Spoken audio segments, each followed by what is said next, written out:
Hello hi welcome to your home education. आप सभी का होम एजुकेशन में स्वागत है। आज हम आपके लिए लाए हैं बहुत इंपॉर्टेंट क्वेश्चन। ऐसे क्वेश्चन रहेंगे जो आपको हर एग्जाम में यहाँ से क्वेश्चन मिल जाएंगे। देखो, एक ही क्वेश्चन की आपकी हार और जीत होती है। एक ही क्वेश्चन से आपको सिलेक्शन मिलती है और एक ही क्वेश्चन से आप सिलेक्शन से बाहर हो जाते हैं। तो आपको पता नहीं होता है ना कि हमें कहाँ से पढ़ना चाहिए, कहाँ से नहीं पढ़ना चाहिए। तो आपको जहाँ से भी मिलती है, जिस टॉपिक से, जिस क्लास से, जिस चैनल पर मिलता है, तो वहाँ से पढ़ना चाहिए। चाहे गिनती में कम ही क्वेश्चन हो, 10 ही क्वेश्चन हो, लेकिन पता नहीं होता ना कि कौन से क्वेश्चन कहाँ से आ जाए। तो ठीक है, तो आप अगर मेरे चैनल पे आए हो तो इतने अच्छे इंपॉर्टेंट क्वेश्चन है यहाँ पे कि आपको यहाँ पे मतलब एक एक ना एक क्वेश्चन तो आ ही जाएगा। तो चलिए क्लास को शुरू करते हैं बिना देरी के। अगर आप मेरे चैनल पे नए हो तो प्लीज चैनल को सब्सक्राइब कर दीजिएगा, साथ में बेल आइकन को भी प्रेस कर दीजिए। हम क्लास को शुरू करते हैं। सबसे पहले क्वेश्चन हम आपको बताते हैं कि हमारा पहला क्वेश्चन है, प्राक संक्रियात्मक अवस्था होती है या फिर प्राक संक्रियात्मक अवस्था की आपको टाइम पीरियड बताना है। तो अगर आपने पढ़ा होगा जीन पियाजे का सिद्धांत, तो जीन पियाजे का सिद्धांत आपने पढ़ा होगा तो उसी में आता है ये टॉपिक। यानी जीन पियाजे ने अपना एक सिद्धांत दिया था, जिस सिद्धांत का नाम होता है संज्ञानात्मक विकास। इन्होंने अपना एक थ्योरी दिए थे। ठीक है, ये रहने वाले, वैसे जीन पियाजे तो रहने वाले थे स्विट्जरलैंड के। ये सबसे पहले क्या थे जिन्होंने संज्ञान के क्षेत्र में अपना कार्य शुरू किया था 1920 ईस्वी में। इन्होंने अपने बच्चे पे ही प्रयोग किया और मेरे बच्चे को प्रयोग करते वक्त इन्होंने अपने बच्चे को एक नाम दिया, लिटिल साइंस नाम दिया। ठीक है, तो इन्होंने जीन पियाजे ने अपनी थ्योरी दी, यानी कि संज्ञानात्मक विकास। उन्होंने 4 अवस्थाओं की बात की। एक पहली अवस्था की बात होता है संवेदी पेशीय अवस्था होता है, दूसरी अवस्था का नाम होता है पूर्व संक्रियात्मक अवस्था होता है, और तीसरी होता है स्थूल संक्रियात्मक अवस्था, और लास्ट में होता है औपचारिक संक्रियात्मक अवस्था होता है। तो पहले की बात करें उसका टाइम पीरियड यानी कि संवेदी पेशीय अवस्था, तो वो होता है 0 से 2 वर्ष होता है। ठीक है, उसके बाद में पूर्व संक्रियात्मक अवस्था होता है, तो वो होता है 2 से लेकर के 7 वर्ष को कहा जाता है पूर्व संक्रियात्मक अवस्था कहा जाता है। 7 से 11 जो समय होता है उसे कहा जाता है स्थूल संक्रियात्मक अवस्था कहा जाता है। और उसके बाद में औपचारिक जो होता है, लास्ट वाला जो होता है, उसे कहा जाता है, यानी कि 12 वर्ष के बाद में आप उसे कह सकते हो औपचारिक संक्रियात्मक अवस्था। तो उन्होंने 4 प्रकार की अवस्थाओं की बात की है। तो यहाँ पे बात है प्राक संक्रियात्मक अवस्था। तो प्राक संक्रियात्मक अवस्था को आप पूर्व संक्रियात्मक अवस्था भी कह सकते हो। तो इसका टाइम पीरियड होता है 2 से लेकर के 7 वर्ष का होता है। ठीक है, तो पहला हमें क्वेश्चन का आंसर मिल गया है कि पहला क्वेश्चन का बी ऑप्शन सही होगा। चलिए अगले क्वेश्चन पे देखते हैं। अगला क्वेश्चन हमारा है, यहाँ पे एक स्टेटमेंट है, किसे किशोर मनोविज्ञान के पिता कहा गया है। ठीक है, तो हमारा ऑप्शन है स्टेनहॉल, बी ऑप्शन है गैरिसन, सी ऑप्शन है गैसल, डी ऑप्शन है थॉर्नडाइक। तो आपको बताना है कि किशोर मनोविज्ञान के पिता किसे कहा गया है। तो ऑप्शन तो आप पढ़ लिए हो, हमें उम्मीद है कि इसका आंसर भी आपको पता होगा। तो इसका ऑप्शन दूसरा का क्वेश्चन का आंसर होगा स्टेनहॉल, यानी कि स्टेनहॉल को कहा गया है किशोर मनोविज्ञान के पिता कहा गया है। चलिए अगले क्वेश्चन की बात करते हैं। अगला क्वेश्चन हमारा है, भाषा के सापेक्ष प्राक कल्पना किसने प्रतिपादित की। ठीक है, ऑप्शन हमारा है पियाजे, बी ऑप्शन है यूंग, सी ऑप्शन है वाइगोस्की, डी ऑप्शन है वार्फ है। तो इसका आपको आंसर बताना है, तीसरा का इसमें आंसर क्या होगा। तो तीसरा का आंसर होगा वार्फ, यानी कि डी ऑप्शन आपका सही होगा। चलिए अगले क्वेश्चन की बात, पीछे आपने पढ़ा था पहला वाला क्वेश्चन, तो उसमें आपको क्या पूछा गया था, आपको यही पूछा गया था कि प्राक संक्रियात्मक अवस्था किसे कहा जाता है। ठीक है, यानी कि पूर्व संक्रियात्मक अवस्था का टाइम पीरियड पूछा गया। इसमें भी पूछा गया है वही, लेकिन नाम का हेरफेर। तो पहले वाले क्वेश्चन में भी नाम का हेरफेर था, पूर्व था, पूर्व पढ़ते हो आप, लेकिन प्राक लिखा हुआ था। तो वैसे भी यहाँ पे लास्ट वाले यानी कि चौथा क्वेश्चन हमारा कहता है मूर्त संक्रियात्मक अवस्था का टाइम पीरियड। तो आपने पढ़ा होगा जीन पियाजे का सिद्धांत, तो उसमें नाम पढ़ा होगा संवेदी पेशीय अवस्था। संवेदी पेशीय अवस्था को एक नाम और कहा जाता है, उसे कहा जाता है इंद्रिय जनिक गामक अवस्था कहा जाता है। लेकिन पूर्व संक्रियात्मक अवस्था में कहीं कहीं पढ़ते हो आप, लिखा होता है प्राक संक्रियात्मक अवस्था लिखा होता है, और पढ़ते हो स्थूल संक्रियात्मक अवस्था। तो स्थूल संक्रियात्मक अवस्था को मूर्त संक्रियात्मक अवस्था भी कहा जाता है, जिसका टाइम पीरियड होता है 7 से लेकर के 11 वर्ष का होता है। ठीक है, यानी कि देखो, भले ही आपको अगर आप इंग्लिश याद किए हो तो आपको नाम में नहीं कंफ्यूजन होगा, लेकिन आप हिंदी में पढ़ रहे हो तो नाम में कंफ्यूजन होगा। तो जो मूर्त संक्रियात्मक अवस्था होता है उसे एक और नाम से जाना जाता है स्थूल संक्रियात्मक अवस्था होता है। लेकिन आप लास्ट वाला पढ़ते हो औपचारिक संक्रियात्मक, तो उसे एक और नाम से जाना जाता है अमूर्त संक्रियात्मक अवस्था। ठीक है, तो मूर्त संक्रियात्मक अवस्था या फिर कहे स्थूल संक्रियात्मक अवस्था, इसके टाइम पीरियड होता है, अभी हमने पीछे आपको बताया था 7 वर्ष से लेकर के 11 वर्ष का टाइम पीरियड इसका माना जाता है। जहाँ पे यह देखो लिखा हुआ 7 से लेकर के 11, यानी कि होता चौथा का क्वेश्चन का हमारा सी ऑप्शन आपका सही हो जाता है। चलिए अगले क्वेश्चन की बात किया जाए। यहाँ पे देखिएगा लिखा है, किसने यह मत दिया कि भाषा विचार की अंतः वस्तु का निर्धारण करती है। ऑप्शन हमारा है, ए ऑप्शन है फ्रायड, बी ऑप्शन है उन, सी ऑप्शन है पियाजे, डी ऑप्शन है वार्फ। यानी कि हमारा पांचवा क्वेश्चन हमारा यह कहता है कि यह मत है कि भाषा विचार की अंतः वस्तुओं का निर्धारण करती है। तो ऑप्शन का आपको क्या बताना, यानी कि सही ऑप्शन आपको बताना है, तो आप सही ऑप्शन क्या बताएंगे। तो ये सही ऑप्शन होगा डी ऑप्शन, यानी कि वार्फ यहाँ पे सही हो जाएगा। चलिए अगले क्वेश्चन के देखते हैं। अगला क्वेश्चन हमारा बात होता है, एक पूर्व विद्यालय बालक कहता है सूर्य आज उदास है, बालक निम्नलिखित में से किस संप्रत्यय का अभिव्यक्त करता है, यानी कि सूर्य जो होता है आज उदास है, बालक ये कहता है, ठीक है, तो उसके हिसाब से वह किस प्रकार की अभिव्यक्ति को कह रहा है। तो ऑप्शन हमारा पहले देख लेते हैं। ए ऑप्शन है संजीव चिंतन, बी ऑप्शन है केंद्रीयता, सी ऑप्शन है पारंपरिकता, डी ऑप्शन होता है वस्तु स्थायित्व होता है, ठीक है। तो सूर्य क्या है, उदास, एक मतलब कि कोई देखो सजीव व्यक्त होगा या फिर सजीव चीजें होगी तभी तो वो उदास हो सकती है, निर्जीव होगी तो वो चीजें क्या होती है, नहीं उदास होगी, वो तो कुछ ना अपनी कोई भी रिएक्शन नहीं दिखा सकता है। तो यहाँ पे जो बालक है वो सूर्य को क्या कह रहा है, सजीव मानना, सजीव मान के क्या कह रहा है, सूर्य क्या है आज उदास है। तो यह क्या हो जाएगा, ये ऑप्शन आपका सही हो जाएगा, यानी कि सूर्य क्या है सजीव चिंतन कर रहा है, ठीक है, सजीव चिंतन करते हुए आज उदास हुआ है, यानी कि हमारा छठवां क्वेश्चन का ए ऑप्शन सही हो जाएगा। चलिए अगले क्वेश्चन के देखते हैं।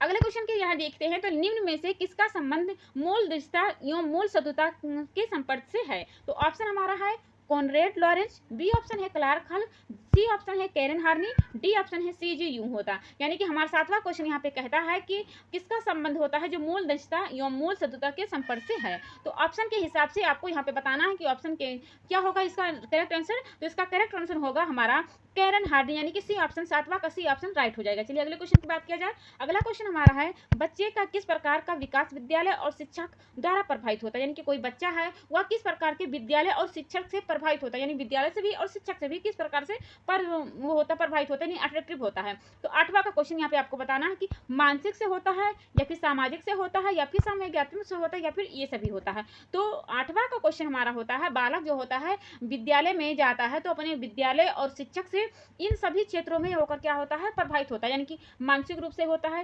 सामाजिक से होता है, इमोशन भी संवेगात्मक रूप से भी होता है, यानी कि ऑप्शन हमारा सभी हो जाएगा। चलिए लास्ट क्वेश्चन पे चलते, अगले क्वेश्चन पे चलते हैं। अगला क्वेश्चन हमारा है किसने मूलभूत विश्वास बनाम अविश्वास को विकास का प्रथम अवस्था के रूप में प्रस्तावित किया। ऑप्शन हमारा देख लीजिए, ऑप्शन ये है फ्रायड, बी ऑप्शन है पियाजे, सी ऑप्शन है फ्रॉम, डी ऑप्शन हमारा है एरिक्सन। अगर आपको याद हो मनोसामाजिक सिद्धांत, तो मनोसामाजिक सिद्धांत का नाम किसका आता है, इरिक रिक्सन आता है, यानी कि इरिक रिक्सन ने अपना एक सिद्धांत दिया था मनोसामाजिक सिद्धांत। इरिक रिक्सन कौन थे, ये नो फ्रायडवादी थे, यानी कि फ्रायडवादी में से एक नो फ्रायडवादी थे। इन्होंने भी अपनी एक थ्योरी दी थी मनोसामाजिक सिद्धांत में।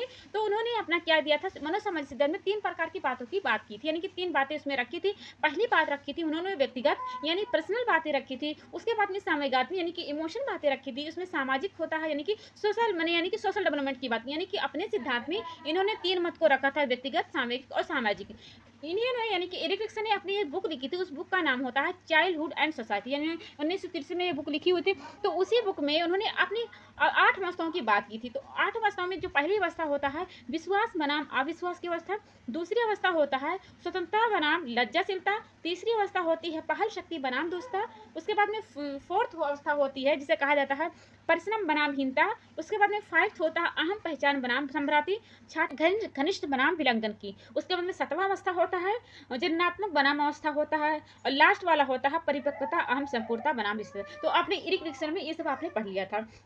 तो यहाँ पे क्या पूछा गया है, यहाँ पे आपसे पूछा गया था 9वां सवाल कि मूलभूत विश्वास बनाम अविश्वासी अवस्था कौन सी होती है। तो ये इसका टाइम पीरियड होता है वैसे तो 7वां अवस्था में ही होता है। तो यानी कि यहाँ पे ऑप्शन क्या हो जाएगा, यानी कि किसने ये बातें रखी थी। तो फ्राइड ने तो ये बातें कही नहीं थी, उन्होंने तो मनोविश्लेषण सिद्धांत की बात की थी, उन्होंने लिबिडो की बात ज्यादा बात की थी, उन्होंने 3 प्रकार के व्यक्तित्व की बात की थी, इड ईगो सुपर ईगो। तो ये तो आपका होगा नहीं। जीन पियाजे आपने अभी पीछे देखा, तो जीन पियाजे तो ये होगा नहीं। जीन पियाजे ने संज्ञानात्मक विश्वास की बात की थी, यानी संज्ञानात्मक विकास की बात की थी।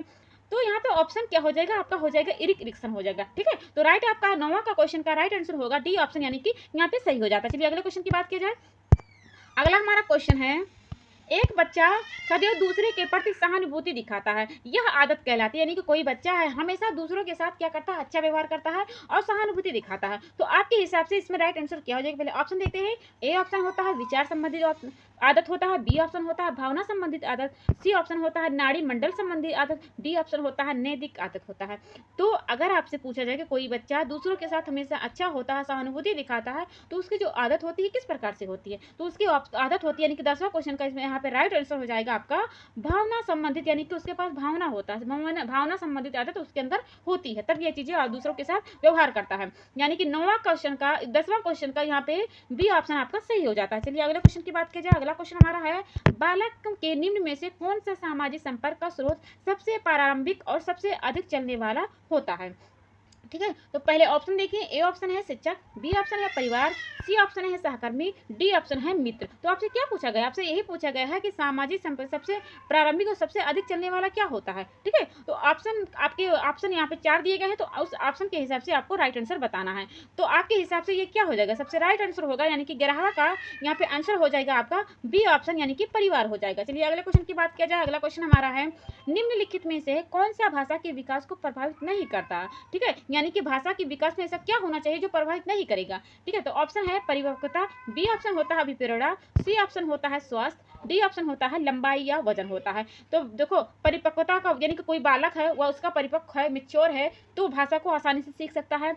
अभी प्रेरणा है यानी कि सीखने की उसकी इच्छा है, वो सीखना चाहता है तो भाषा को आसानी से सीख सकता है। उसका हेल्थ सही है, उसका स्वास्थ्य सही है तो वो भाषा को सीख सकता है। लेकिन लंबाई और वजन से कोई बात नहीं, यानी कि अब उसका उम्र हो गया, वो 25 साल का 20 साल का, भले उसकी हाइट नहीं बढ़ रही है लेकिन उसके अंदर परिपक्वता तो आ गई, वो चीज़ों को सीख तो सकता है। और यहाँ पे वजन की भी बात नहीं हो सकती है। ठीक, बच्चा जो है या फिर कोई भी व्यक्ति अगर हेल्थी है, स्वस्थ है, वजन का यहाँ पे लेना देना नहीं है इस ऑप्शन के हिसाब से। तो इसका राइट आंसर हो जाएगा बराबर का डी ऑप्शन आपका सही हो जाता है। ठीक है, यानी कि डी ऑप्शन आपका राइट हो जाता है, यहाँ पे लंबाई और वजन हो जाएगा। चलिए अगले क्वेश्चन की बात किया जाए। अगला क्वेश्चन हमारा है कोहलबर्ग के सिद्धांत के ऊपर।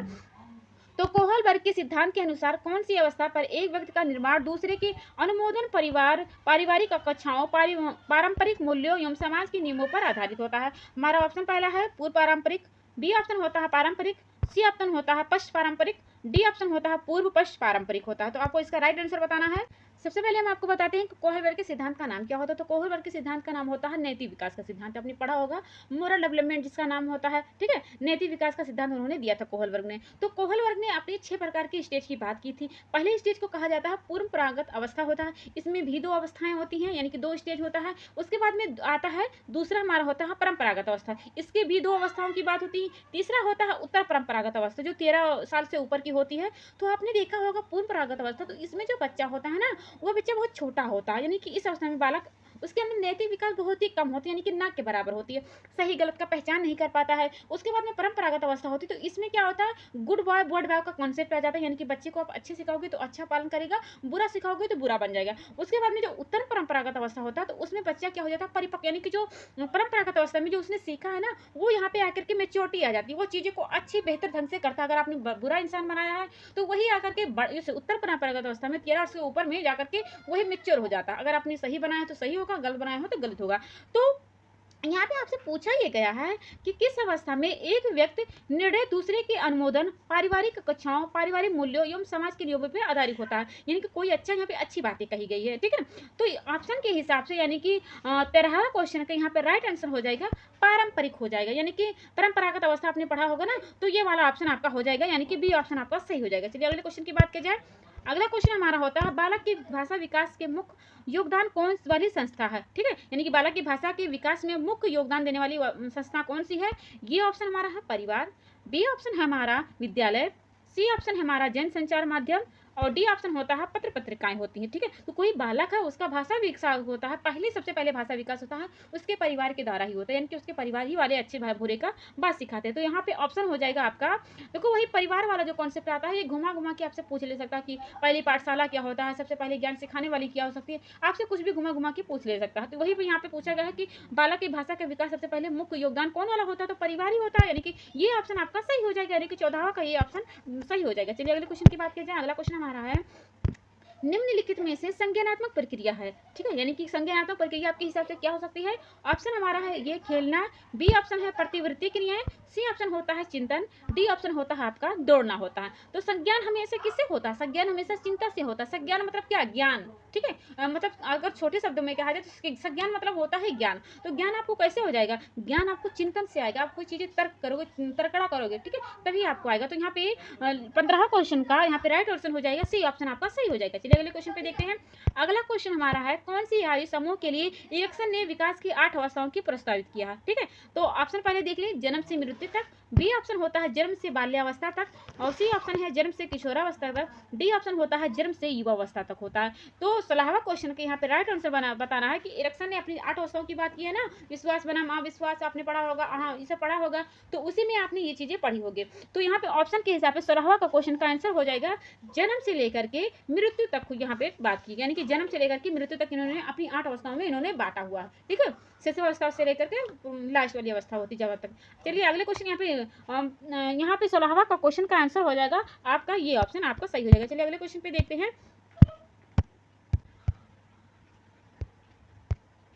अगला क्वेश्चन है निम्न में से शेषवावस्था की विशेषता नहीं है, यानी कि शेषवावस्था की कौन सी विशेषता नहीं होती है। ऑप्शन हमारा है शारीरिक विकास की तीव्रता, बी ऑप्शन होता है मानसिक क्रियाओं की तीव्रता, सी ऑप्शन होता है।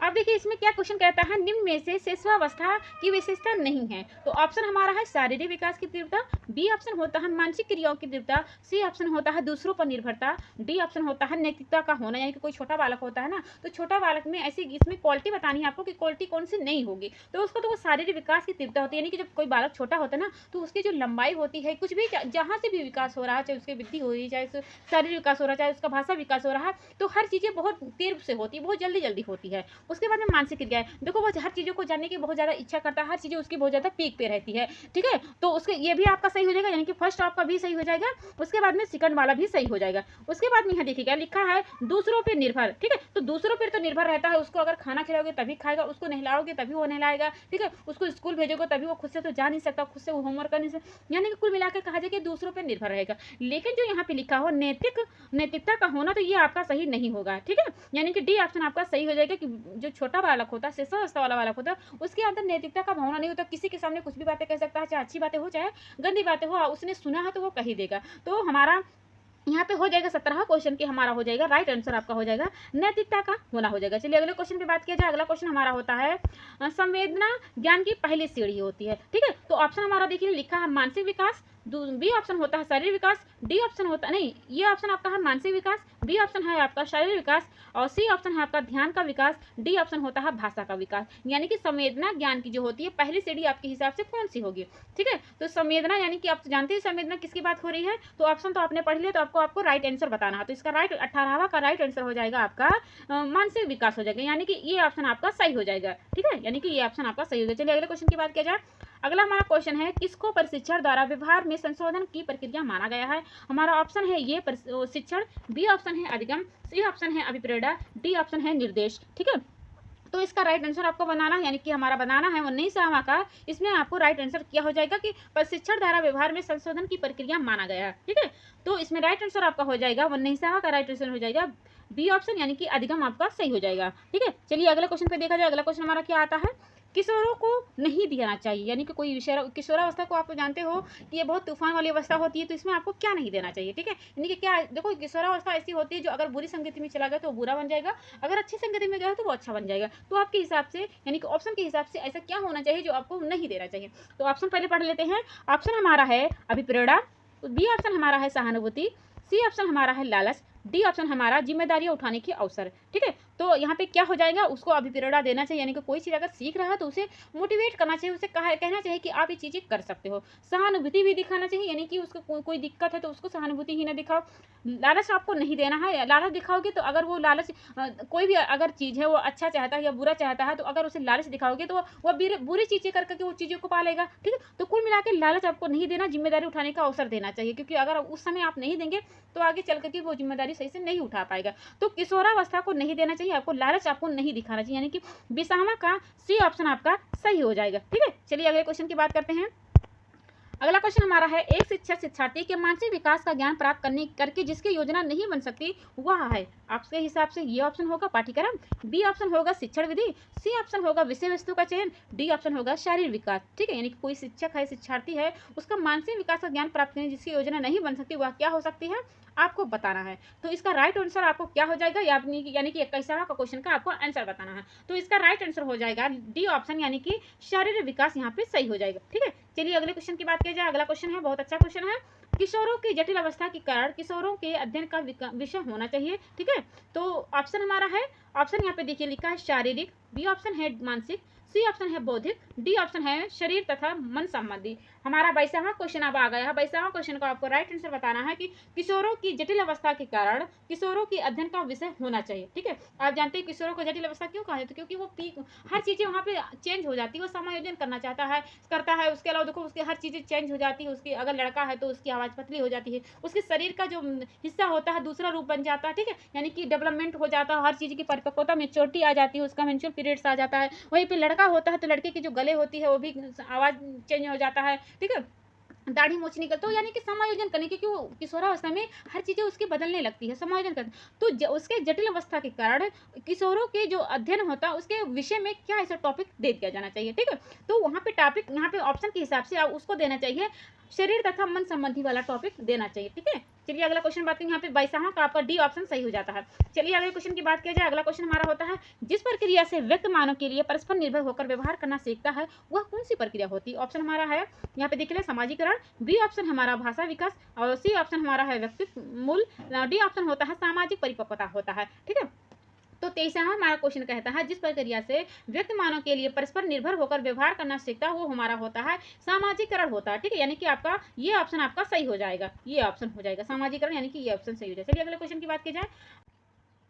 चलिए हमारा अगला क्वेश्चन है, किशोर अवस्था की मुख्य विशेषता निम्न में से है। ऑप्शन हमारा है आत्मगौरव, बी ऑप्शन है रचनात्मक, सी ऑप्शन है सामाजिक प्रवृत्ति, डी ऑप्शन है आपका आत्मचेतना होता है। तो आपको 24वां क्वेश्चन का आंसर बताना है, राइट कि किशोर अवस्था की मुख्य विशेषता कौन सी होती है। ठीक है, तो मुख्य विशेषता होता है आत्मगौरव होता है, यानी कि ये ऑप्शन आपका सही हो जाएगा। चलिए अगले क्वेश्चन की बात किया जाए। अगला क्वेश्चन हमारा है, किशोरों का संवेग के नियंत्रण का सबसे अच्छा उपाय निम्नलिखित में से कौन सा होगा। यहाँ पे उपाय होगा, तो आपके हिसाब से कौन सबसे उसका संवेग को कंट्रोल करना है, तो आपके हिसाब से कौन सा राइट आंसर हो जाएगा। ऑप्शन हमारा है युक्तिकरण, बी ऑप्शन हमारा है प्रक्षेपण, सी ऑप्शन हमारा शोधन, डी ऑप्शन होता है दमन होता है। तो आपको 25वां का आपको क्वेश्चन का आंसर बताना है कि किसमें राइट आंसर कौन सा हो जाएगा। तो इसमें ऑप्शन के हिसाब से होगा प्रक्षेपण आपका सही हो जाएगा, यानी कि बी ऑप्शन आपका राइट हो जाएगा। चलिए अगले क्वेश्चन पे देखा जाए। अगला क्वेश्चन हमारा होता है, विकास प्रारंभ होता है। विकास प्रारंभ कब होता है, तो विकास जो प्रारंभ होता है, ऑप्शन देखिए, गर्भावस्था, बी ऑप्शन होता है शिशुअवस्था, सी ऑप्शन होता है किशोरावस्था, डी ऑप्शन होता है बाल्यावस्था होता है।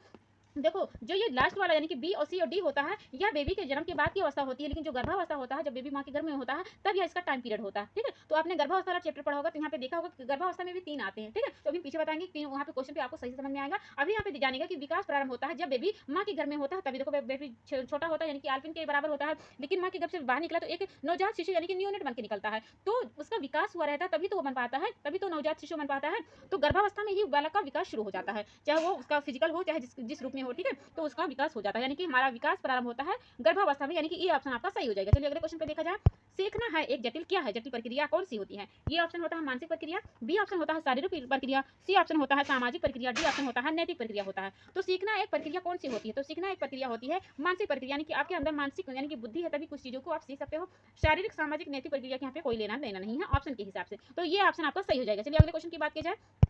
बालक बालिकाओं को सर्वाधिक समायोजन करना पड़ता है, तो बालक बालिकाओं के सबसे ज्यादा समायोजन करना पड़ता है। हमने अभी पीछे आपको बताया कि बालक किशोरावस्था में होता है, तो उसके अंदर क्या हो जाता है, बहुत सारा चेंजिंग होता है। लड़की होती है तो उसके कुछ और चेंज होते हैं, लड़का होता है तो कुछ और चेंज होता है। तो आपने पढ़ा होगा बाल्यावस्था और किशोरावस्था में एक बात आता है, प्यूबर्टी कहे जाते हैं। तो बाल्यावस्था का जो टाइम होता है 2 वर्ष से लेकर के 12 वर्ष का कहते हो आप, वहीं पे जो किशोरावस्था का समय होता है 13 वर्ष से लेकर के या कई वर्ष में। तो जो हमने अभी क्या बताया, बाल्यावस्था का टाइम पीरियड कितना होता है, 2 वर्ष से लेकर के 12 वर्ष, तो किशोर में क्या होता है, हमने 13 वर्ष से लेकर, तो बीच में कुछ तो अंतर आया, अब ना कुछ वर्ष बच गए ना, तो वही जो एज होता है यानी कि 12 वर्ष से लेकर के जो 14 वर्ष का समय होता है उसे कहा जाता है वय संधि, या फिर कह सकते हो प्यूबर्टी। इसी में यानी कि वय संधि में ही बहुत सारे आपको चेंजिंग देखने को मिलता है, लड़की की और लड़कों में बहुत ज्यादा चेंजिंग देखने को आपको मिलता है। ठीक है, वय वाली संधि में। तो यहाँ पे क्या पूछा गया है आपको, बालक बालिकाओं को सबसे ज्यादा सर्वाधिक समायोजन करना पड़ता है वय संधि यानी कि प्यूबर्टी वाली एज में करना पड़ता है। सर आपका हो जाएगा प्यूबर्टी, यानी कि वय संधि आपका सही हो जाएगा, यानी कि ये ऑप्शन आपका सही हो जाता है। ठीक है, चलिए अगले क्वेश्चन पे बात किया जाए। अगला क्वेश्चन हमारा देखते हैं क्या लिखा हुआ है। कॉर्ट्स जी गैरिसन के ने किस विधि का अध्ययन किया था। ऑप्शन हमारा है क्षेत्रजीय विधि, बी ऑप्शन होता है लंबात्मक विधि, सी ऑप्शन होता है सांख्यिकी विधि, डी ऑप्शन होता है प्रयोगात्मक विधि होता है। ठीक है, तो आपको इसका राइट आंसर बताना है कि इसमें राइट आंसर आपका क्या हो जाएगा। 29 क्वेश्चन के पास आ गए, यानी कि 29वां क्वेश्चन हमारा चल रहा है, तो 29वां क्वेश्चन का आपको राइट आंसर बनाना है कि राइट आंसर इसका क्या होगा। तो इसका राइट आंसर होगा बी ऑप्शन, यानी कि लंबात्मक विधि होगा। ठीक है, हमने जितने सारे सिद्धांत यहाँ पे लिखे हुए हैं, जितने सारे हमने टॉपिक लिखे हैं, उस टॉपिक को हमने पढ़ा दिया है, आप मेरे चैनल पे जाकर के वो क्लास देख सकते हो। चलिए अगले क्लास देखते हैं, अगला हमारा देखते हैं, अगला हमारा क्या टॉपिक है। मिथ्या परिपक्वता का काल कहा जाता है, किसे कहा जाता है? ऑप्शन हमारा होता है शिशुअवस्था, उसके बाद में हमारा होता है बी ऑप्शन होता है बाल्यावस्था होता है, सी ऑप्शन होता है हमारा किशोरावस्था होता है, डी ऑप्शन हमारा होता है पूर्णावस्था होता है। तो आपको अब बताना है कि हमारा क्वेश्चन कौन सा, हमारा तीसरा क्वेश्चन है कि मिथ्या परिपक्वता का अवस्था किसे कहा गया है? आपके हिसाब से मिथ्या परिपक्वता किसे कह सकते हो आप? ठीक है, तो हमारा ऑप्शन आप तो देख ही सके हो कि क्या होता है शिशुअवस्था, बी ऑप्शन हमारा होता है बाल्यावस्था, सी ऑप्शन हमारा होता है किशोरावस्था, डी ऑप्शन होता है हमारा पूर्णावस्था होता है। तो इसका राइट आंसर हो जाएगा आपका बाल्यावस्था, यानी कि बाल्यावस्था को क्या कहा गया है? मिथ्या परिपक्वता का अवस्था कहा गया। वैसे बाल्यावस्था को बहुत सारे नामों से मतलब विशेषताएं इसके होती हैं। आप इसे स्कूल एज की यानी कि प्रारंभिक स्कूल की आयु भी कह सकते हो, इसको चुस्ती की आयु भी कह सकते हो, इसे गंदी आयु भी कहा जाता है, इसे सारस की अवस्था भी कहा जाता है, समूह आयु की अवस्था कहा जाता है। बहुत सारे नाम उसकी विशेषताओं में आपने पढ़ा होगा। ठीक है, तो आप यहाँ पे राइट आंसर यहाँ पे हो जाएगा बाल्यावस्था, यानी कि बी ऑप्शन आपका सही हो जाएगा। चलिए अगले क्वेश्चन पे बात करते हैं। अगला क्वेश्चन हमारा है, एक बालक पड़ोसी के घर में अपनी माँ की गोद में खेलता हुआ सो जाता है। उसकी माँ के द्वारा उसकी पड़ोसी के यहाँ बिस्तर पर सुलाते ही वह रोना प्रारंभ कर देता है। आपके अनुसार बालक की आयु होगी, देखो बालक यहाँ पे ऑप्शन क्या दिया, उसके अंदर नैतिक विकास बहुत कम है, उसे नहीं पता है कि यहाँ पे क्यों सुला दी है, उसे नहीं पता है ना, उसके अंदर नैतिक विकास का बहुत कम विकास हुआ। तो ऑप्शन पहले देख लेते हैं, ऑप्शन हमारे यहाँ पे क्या हो जाएगा। ये ऑप्शन है 24 माह, बी ऑप्शन होता है 12 माह, सी ऑप्शन होता है 10 माह और डी ऑप्शन होता है 18 माह। तो ऑप्शन के हिसाब से होगा 10 माह। ठीक है, यानी कि 10 माह के अंदर उसके अंदर कुछ भी नैतिक विकास नहीं हो, वह जिस बिस्तर पे जिस जगह पे सोया वो वही सो पाएगा। ठीक है, तो अगर उसके अंदर नैतिक विकास का सूझबूझ होती है तो उसे जहां भी लिटाते हैं तो उसे पता होता है ना कि अभी परिस्थिति के अनुसार हमें यहाँ लिटाई है, उसके बाद में हम घर ही जाएंगे। ठीक है, तो ऑप्शन के हिसाब से आपका सी ऑप्शन सही हो जाएगा, यानी कि 10 माह में ये चीजें हो सकती हैं। चलिए अगले क्वेश्चन की बात करते हैं। अगला क्वेश्चन हमारा है, सीखने का आदर्श काल माना गया है, यानी कि किस अवस्था में सीखने का जो काल होता है उसे आदर्श माना गया है। ऑप्शन हमारा है ये ऑप्शन शिशुअवस्था, बी ऑप्शन होता है बाल्यावस्था, सी ऑप्शन होता है किशोरावस्था, डी ऑप्शन होता है प्रौढ़ावस्था होता है। तो इसका टाइम पीरियड आपको बताना है, आपको 32वां का आंसर बताना है कि क्या होगा। तो जो शेषवावस्था वाला होता है उस काल में बालक को जो सिखाओगे ना बहुत अच्छे से सीखेगा, बहुत लगन से सीखेगा। ठीक है, कुछ भी आप सिखाओगे तो बहुत ध्यान पूर्वक देखेगा। वहीं पे बाल्यावस्था तो उसे सिखाओगे तो इधर उधर खेलने में व्यस्त रहेगा, लेकिन शेषवावस्था में जो बालक होगा ना तो बहुत आसानी से आप उसे सिखा सकते हो, वो बहुत अच्छे से आपको निहार निहार के आपको बाकी बातों को सुनेगा। तो शिशुअवस्था इसका राइट आंसर हो जाएगा 32 वाला का ए ऑप्शन। चलिए अगले क्वेश्चन की बात किया जाए। अगला क्वेश्चन हमारा है, बालक जमीन पर से अपनी पसंद की वस्तु उठा लेता है, आपके अनुसार उस बालक की आयु क्या होगी? ठीक है, यानी कि कोई भी बालक है जमीन पे कोई सामान पड़ा है, उसको वो चीजें बहुत ज्यादा पसंद है, कोई गुड़िया है, कोई बॉल है, कुछ भी है, तो वो चीजें को उठा लेते, तो आपके अनुसार वह कौन सी अवस्था में ये चीजें कर सकता है? ये टॉपिक भी हमने आपको पढ़ा दिया, आप अगर देखना चाहते हो तो हमारे चैनल पे वो क्लास हमने डाल दी है। ठीक है, तो ऑप्शन पहले देख लेते हैं। ए ऑप्शन है 12 से 13 माह, बी ऑप्शन है 5 से 6 माह, सी ऑप्शन होता है 3 से 4 माह, डी ऑप्शन होता है 8 से 9 माह होता है। तो आपके हिसाब से इसका राइट आंसर क्या हो जाएगा? तो यहाँ पे हो जाएगा आपका 33 क्वेश्चन का राइट आंसर हो जाएगा 8 से 9 माह में ये चीजें, यानी कि वह चीजों को जान जाएगा कि हमारी पसंद है। देखो 5 से 6 माह में तो बेचारा सही से बैठ नहीं पाएगा। ठीक है, 5 से 4 में तो कहते ही नहीं बैठ पाएगा, 3-4 में तो क्या होगा वो लेटा ही रहेगा, 8-9 माह में बच्चा बैठने लगता है। ठीक है, वो चीजों को समझने लगता है कि हमारी माँ है या फिर कोई गुड़िया है तो पसंद कर, मतलब समझ जाता है कि ये हमारी चीज है। देखो उसके सामने उसका कोई प्रिय चीज हो, आप उसे छीनने लगो या फिर माँ ही माँ से कहते कि ये मेरी माँ, तो बार क्या करने लगता है, रोने लगता है। उसको समझ में आ जाता है कि ये हमारी पसंद की चीजें कोई और ले रहा है। तो 8-9 माह में ये चीजें आ जाती है कि वो चीजों को पसंद कर सकता है, यानी कि अपने गुड्डे को, अपने खिलौनों को पहचान सकता है। बाकी 12 माह 13 में तो वो आसानी से, यानी कि साल भर का हो जाएगा फिर। ठीक है, 12 माह में 13 माह में ये चीजें आपको राइट आंसर नहीं मानी जाएगी, आपका डी ऑप्शन आपका सही हो जाएगा। चलिए अगले क्वेश्चन की बात किया जाए। अगला है बीजावस्था किसे कहा जाता है? देखो बीजावस्था आपने पढ़ा होगा, हमने पढ़ाया था आपको गर्भावस्था वाला जब टाइम पढ़ाया था, तो वहाँ पे आपको हमने बताया था कि गर्भावस्था में भी आपने पढ़ा होगा कि 3 प्रकार की अवस्थाएं होती हैं। पहली अवस्था होती है डिंबावस्था होती है, दूसरी अवस्था होती है भ्रूणावस्था होती है, तीसरी अवस्था होती है गर्भावस्था। ठीक, यानी गर्भावस्था में 3 अवस्थाओं की बात की। डिंबावस्था उस टाइम को कहा जाता है जब होता है, यानी कि डिंबावस्था को बहुत सारे नामों से जाना, उसे कहा जाता है जायगोटिक कहा जाता है, बीजावस्था भी कहा जाता है, ओवम स्टेज भी कहा जाता है। तो इसे कहा क्या जाता है? तो जिस दिन शुक्राणु और जो डिंब होता है ना, इसके संभोग से गर्भ की जो स्थिति बनी है तब से लेकर के दूसरा जो सप्ताह होता है उसके अंत तक यह टाइम पीरियड यानी कि डिंबावस्था का समय चलता है। उसके बाद में आता है भ्रूणावस्था। तो भ्रूणावस्था का यानी कि इम्ब्रो भी इसे कहा जाता है। तो भ्रूणावस्था का टाइम होता है कि जब बीज से भ्रूण बन जाता है, यानी कि टाइम पीरियड अगर पूछा जाए तो दूसरे सप्ताह से लेकर के जो 6 सप्ताह होती है ना तब तक यह चलती है। ठीक है, तो जो ओवम वाला स्टेज हमने अभी आपको बताया नहीं है, 0 से 2 सप्ताह का जो समय बताया है, उसमें जो बेबी का विकास होता है ना बहुत तेजी से होता है, यानी कि 2 अगर 2 से 2 होगा, फिर 4 से 4 होगा। ठीक है, आलमीन के सिर के अनुसार होगा, लेकिन जो विकास होगा ना बहुत तेजी से होगा, यानी कि डबल होगा। अगर 4 है तो 4 होगा, 8 से 8 होगा, 9 से 9 होगा। ठीक है, बहुत ज्यादा। तो इसमें ओवम वाले स्टेज में यानी कि बीजा वाले अवस्था में बेबी का जो विकास होगा ना उसमें 2 रूप में होगा, यानी कि 2 परत बन जाती है। एक परत में प्लेसेंटा बन जाता है और दूसरा जो परत होता है आंतरिक परत उसमें बेबी का विकास होता है, यानी कि 2 परत तो बन गया है। दूसरे एक परत में बेबी का विकास होगा, दूसरी अवस्था में दूसरे परत में जो प्लेसेंटा होता है, प्लेसेंटा क्या होता है? प्लेसेंटा ही बेबी का आहार नाल होता है, बेबी का जो भोजन होता है वहीं से उसको मिलता है। उसके बाद में हमने दूसरी अवस्था में क्या बताया था आपको? भ्रूणावस्था। तो भ्रूणावस्था में जो हमने ओवम वाला स्टेज बताया था कि बेबी का विकास बहुत तेजी से होता है, तो यहाँ पे आ लेता है सिर का, मतलब जो शरीर का आकार नहीं होता वो सब बनने लगता है। ठीक है, यानी कि जो आपकी बाहर की चीजें होती है, जैसे कि एक्टोड्रम आपने पढ़ा होगा, एंडोड्रम पढ़ा होगा, मेसोड्रम पढ़ा होगा। एक्टोड्रम में क्या होता है? उसमें जो त्वचा होती है, आपकी बाल होती है, नाखून होते हैं, ये सब बनने लगते हैं। एंडोड्रम यानी कि जो आंतरिक परत होती है, जैसे पाचन हो गया, फेफड़े हो गए, आपकी यकृत हो गया, यानी कि अंदर के जो अंग होते हैं वो बनने लगते हैं, वो विकास होने लगते हैं। उसके बाद मेसोडर्म आपने पढ़ा होगा, मध्य परत होती है, उसमें आपने देखा होगा जो मांसपेशियां होती हैं, रक्त परिवहन होता है, त्वचा की जो आंतरिक चीजें होती हैं, ग्रंथियां होती हैं, इन सब का क्या हो जाता है, विकास होने लगता है। लेकिन जो लास्ट वाला होता है, यानी कि जो गर्भस्थ अवस्था होती है, उसमें जो टाइम पीरियड आपने पढ़ा होगा ना कि फर्स्ट चल रहा है, समय चल रहा है, दूसरा महीना चल रहा है, तीसरा महीना चल रहा है, तो ये सब जो टर्म समय चलता है उसमें बेबी का कुछ भी नहीं बनता है, बस सिर्फ बेबी का विकास होता है। ठीक है, तो तीनों स्टेज आपने नहीं पढ़ा तो प्लीज पढ़ लीजिएगा, क्योंकि बहुत सारा इंपॉर्टेंट मैटर वहाँ पे टॉपिक आपको पढ़ने में मिल जाएगा। तो बीजावस्था का यहाँ पे टाइम आपको पूछा गया है, तो 0 से 2 सप्ताह का समय होता है। चलिए अगले क्वेश्चन की बात की, हमने बहुत आपको बता दिया बीजावस्था का, ये ऑप्शन आपका सही हो जाएगा। चलिए अगला क्वेश्चन हमारा होता है बालक, यहाँ क्वेश्चन हमारा पूछा गया है, बालक की सिर एवं मस्तिष्क का सर्वाधिक विकास किस अवस्था में होता है? ऑप्शन हमारा होता है प्रौढ़ावस्था, बी ऑप्शन हमारा होता है किशोरावस्था ज्येष्ठावस्था, सी ऑप्शन होता है किशोरावस्था, डी ऑप्शन होता है हमारा बाल्यावस्था होता है। तो बालक का सर्का विकास और मस्तिष्क का विकास सबसे ज्यादा होता है आपका शेषवावस्था वाली पीरियड्स में, यानी कि शेषावस्था वाले समय में ये होता बहुत ज्यादा होता है। चलिए अगला क्वेश्चन, यानी कि बी ऑप्शन यहाँ पे सही हो जाता है। चलिए अगला क्वेश्चन हमारा देखते हैं, 2 से 5 वर्ष की आयु कहलाती है, यानी कि 2 वर्ष से लेकर के 5 वर्ष का टाइम पीरियड आपसे पूछा गया है, तो वो कौन सा टाइम होगा? तो ऑप्शन हमारा है शेषावस्था, बी ऑप्शन होता है बाल्यावस्था, और सी ऑप्शन भी होता है बाल्यावस्था, डी ऑप्शन होगा आपके हिसाब से किशोरावस्था। आप इसे कुछ और टॉपिक भी, प्रौढ़ावस्था भी लिख सकते हो, प्रौढ़ावस्था। चलिए अब बताइए क्या हो जाएगा। तो 2 वर्ष से लेकर के 5 वर्ष का टाइम ऐसे पूछा गया, तो वो आपके हिसाब से क्या होगा? तो इसका समय होगा आपका शेषावस्था, यानी कि शेषावस्था का इसका टाइम पीरियड होता है। चलिए अगले क्वेश्चन की बात की जाए, अगला क्वेश्चन हमारा है, गर्भ में संतान सर्वाधिक प्रभावित होता है, तो गर्भ में अगर संतान है, बेबी है, तो सबसे ज्यादा किससे प्रभावित होता है? माँ के पोषण से, माँ के टीवी देखने से, आस पड़ोस से, पूर्वज से, किससे होगा आपके हिसाब से?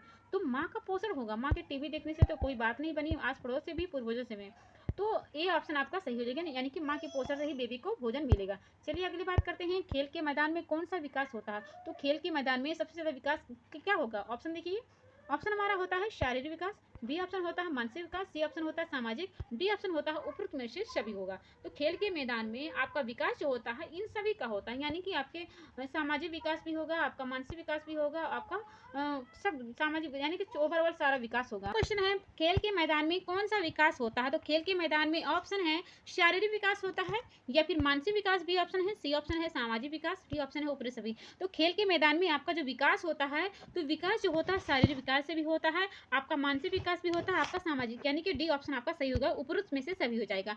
जो हमारा अगला क्वेश्चन है, अगला क्वेश्चन पे देखिएगा, लिखा है बालक में संस्कारों का प्रारंभ,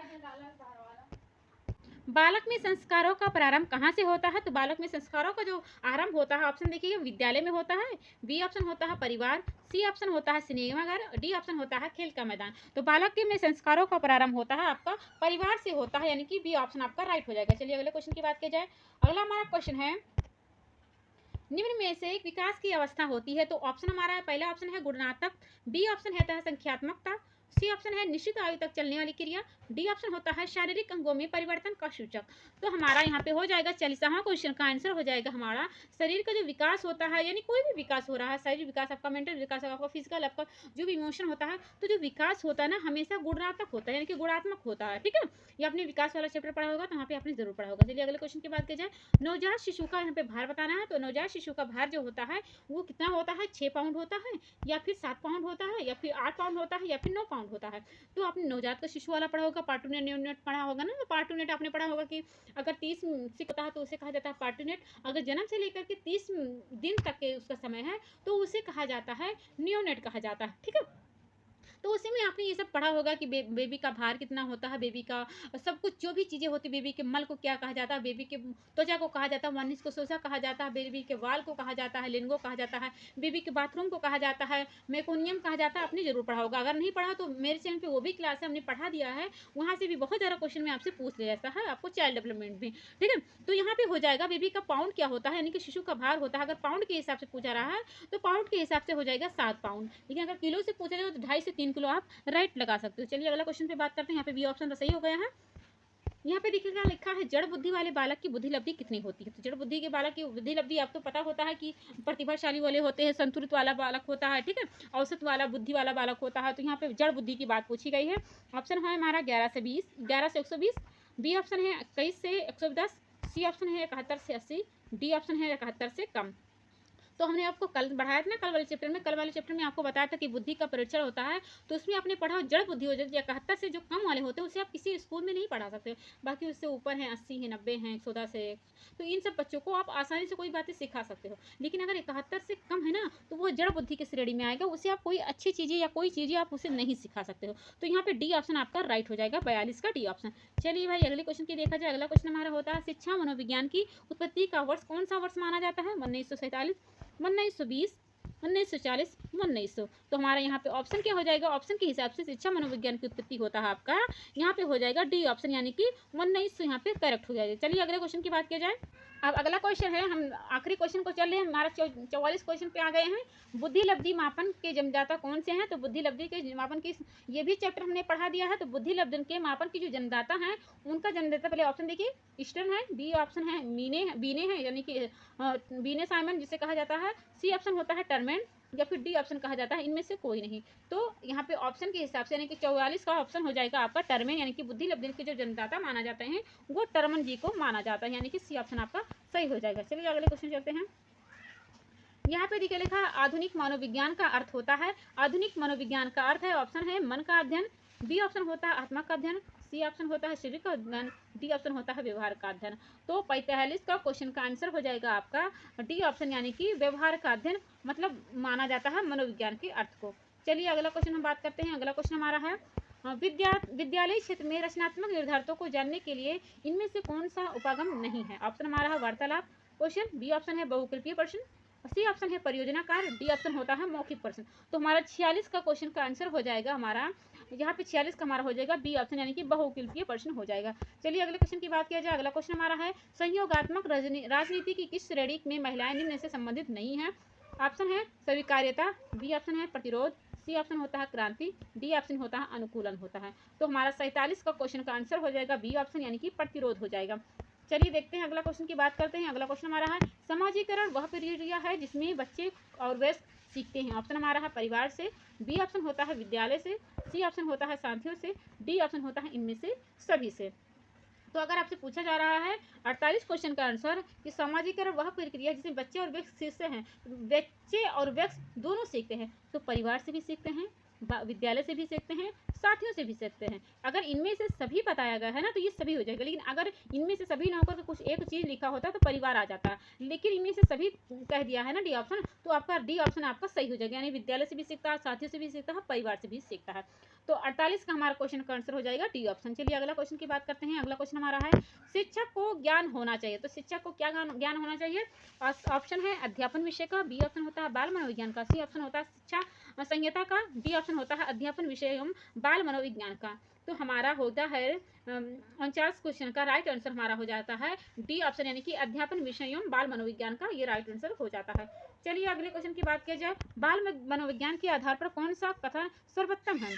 तो यहाँ पे है सारे बच्चों के जैसे होते हैं, बी ऑप्शन होता है प्रत्येक बच्चा विशिष्ट होता है, यहाँ पे सी ऑप्शन है आपका कुछ बच्चे विशिष्ट होते हैं, डी ऑप्शन होता है कुछ बच्चे एक जैसे होते हैं। ठीक है, तो बाल मनोविज्ञान का सबसे अच्छा कथन आपके हिसाब से कौन सा होगा? तो यहाँ पे 50 क्वेश्चन का राइट आंसर हो जाएगा आपका बी ऑप्शन, यानी कि प्रत्येक जो बच्चा होता है विशिष्ट होता है, कुछ बच्चे तो नहीं होगा, सारे बच्चे भी नहीं होता है, और कुछ बच्चे एक जैसे भी नहीं होगा। तो बी ऑप्शन आपका सही हो जाएगा, यानी कि ये वाला ऑप्शन आपका सही हो जाएगा। चलिए अगले क्वेश्चन पे बात करते हैं। अगला क्वेश्चन हमारा खत्म हो गया, यानी कि हमने 50 क्वेश्चन हमने बहुत अच्छे से किया। आशा करते हैं आपको 50 क्वेश्चन में से आपको 2-3 क्वेश्चन ऐसे टफ लगे होंगे, बाकी आपको सारे क्वेश्चन का आंसर आपको पता रहा होगा। अगर आपको पता रहा होगा तब तो अच्छी बात है, अगर नहीं पता होगा तो आपको क्लास में और पढ़ने की यानी कि आपको अच्छे से तैयारी करने की जरूरत है। अपनी क्लास को यहीं पे एंड करते हैं। आशा करते हैं आपको ये क्वेश्चन अच्छा लगा हो। अगर अच्छा लगा हो तो प्लीज लाइक और सब्सक्राइब करना मत भूलिएगा। अपनी क्लास को यहीं पे खत्म करते हैं, मिलते हैं कल एक नई क्लास में, तब तक के लिए take care and bye bye.